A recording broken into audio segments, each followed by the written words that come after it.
Pernahkah kamu merasa seperti berjalan di atas pecahan kaca dan menahan rasa sakit tapi tanpa luka yang terlihat? Mungkin seperti itulah rasanya hidup di lingkungan yang merusak. Sebuah tempat yang seharusnya menjadi rumah, malah menjadi penjara yang penuh luka. Setiap hari kamu seolah memakai topeng dan selalu berpura-pura dengan mental yang baik-baik saja. Kamu selalu memaksakan diri untuk bertahan karena kamu percaya bahwa bertahan adalah tanda kekuatan.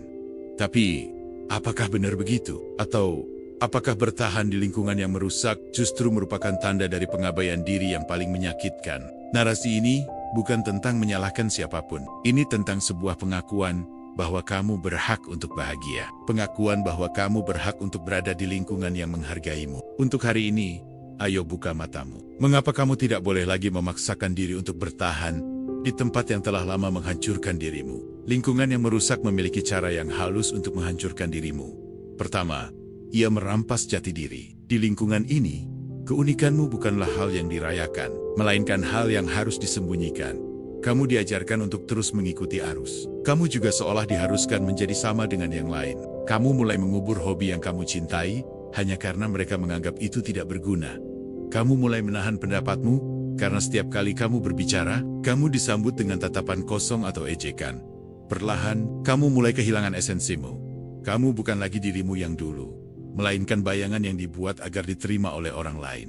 Ini adalah tragedi besar. Kamu adalah lukisan original yang indah, namun lingkungan memaksamu untuk menjadi fotokopi buram. Kamu dipaksa untuk mengorbankan impian satu persatu, hingga akhirnya kamu menoleh ke cermin dan bertanya, siapa orang ini? Dan ini adalah awal dari kehancuran. Kedua, lingkungan yang merusak adalah tempat di mana ambisi dianggap sebagai sebuah ancaman. Ketika kamu bersemangat tentang sebuah impian, mereka tidak akan pernah mendukungmu. Mereka menertawakanmu, atau lebih buruk mereka merespon dengan ketidakpedulian yang dingin. Dan kamu mungkin akan mendengar kalimat seperti ini dari mereka, ngapain sih capek-capek? Santai aja kali bro, hidup cuma sekali. Atau, jangan berharap terlalu tinggi bro, nanti kalau gagal kamu bisa sakit hati. Dari situ, mereka tidak melihat ambisimu sebagai inspirasi. Mereka melihatnya justru sebagai ancaman terhadap zona nyaman mereka. Dan mereka tidak ingin kamu berkembang, karena itu akan membuat mereka merasa tertinggal. Di lingkungan seperti ini, kamu seperti bibit yang ditanam di tanah tandus. Sebesar apapun ambisimu, sekuat apapun niatmu, kamu tidak akan pernah bisa tumbuh. Pertumbuhanmu akan terhambat, energimu akan terkuras habis, dan pada akhirnya, kamu akan menyerah pada mimpimu. Hanya karena demi bisa masuk ke dalam lingkaran yang tidak benar-benar menginginkanmu tumbuh. Lingkungan yang merusak juga penuh dengan manipulasi dan iri hati. Ini adalah bentuk perusakan yang paling berbahaya karena ia menyerang kewarasanmu. Di sini, kamu dibuat meragukan dirimu sendiri. Ketika kamu merasa sedih, kamu dituduh terlalu sensitif. Ketika kamu berani membela diri, kamu dianggap lebay atau terlalu dramatis. Mereka menggunakan teknik yang disebut gaslighting, di mana mereka memutarbalikkan fakta dan menyalahkanmu atas masalah yang bukan salahmu. Akibatnya, kamu mulai meragukan ingatanmu, perasaanmu, dan bahkan kewarasanmu sendiri. Kamu mulai percaya bahwa kamulah sumber dari semua masalah. Dan ketika kamu berhasil, alih-alih merayakan, mereka justru iri padamu. Mereka akan mencari celah untuk menyebarkan gosip, atau bahkan mencoba menjatuhkanmu. Mereka tidak ingin kamu bahagia, karena yang mereka inginkan hanyalah melihatmu berada di posisi yang sama dengan mereka, atau bahkan mungkin lebih rendah. Setelah semua itu, mengapa kamu masih bertahan? Apakah kamu bertahan karena alasan takut? Takut akan ketidakpastian, takut akan kesendirian, atau takut dibilang gagal?